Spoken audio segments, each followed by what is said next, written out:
Махсус хәрби операцияга багышланган беренче музей Алабуга шәһәрендә ачылды.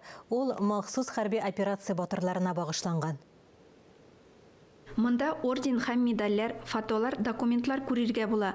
Алар барысы да Алабугадагы хәрбиләр тарафыннан тапшырылган. Музейны оештыру инициаторы Роман. Ул Бердәм Россия яшь гвардиясе Алабуга җирле бүлекчәсе җитәкчесе һәм беренче көннәрдән үк махсус хәрби операция хезмәткәрләре өчен гуманитар ярдәм җыю белән шөгыльләнә. Сейчас у нас есть время. Бөек Ватан сугышыннан соң музейлар 20 елдан соң гына барлыкка килә башлый. Ә хәзер махсус хәрби операциядә хезмәт итүче кешеләр белән турыдан-туры аралашу мөмкинлеге бар. Ярты ел эчендә 50дән артык экспонат җыелган. Күп кенә экспонатлар хәрби хезмәткәрләрнең шәхси әйберләре. Менә бу мини камера билгеле бер позициядән видеоязма алып барган. Хәрбиләр аның белән көч сынашкан. В самом начале нашей идеи, как раз таки летом еще. Чәй көне безнең янга бер хәрби килеп, үз шлемен бирде. Ул аны үлемнән коткарган.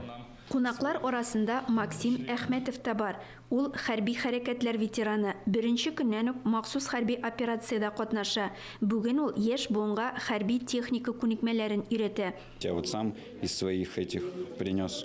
Бәрелешләрнең берсендә карабин каешта эленеп тора иде. 82-ле мина кыйпылчыгы шунда эләкте. Башта игътибар да итмәдем. Бик озак йөргәч кенә күрдем. Мине саклап калган иде. Музейга тапшырам. Музей барлык теләүчеләр өчен дә ачык. Ул Нефтчылар урамы 35-нче йорт адресы буенча урнашкан. Ләйлә Зайнуллина, Татарстан яңалыклары өчен Алабуга районыннан.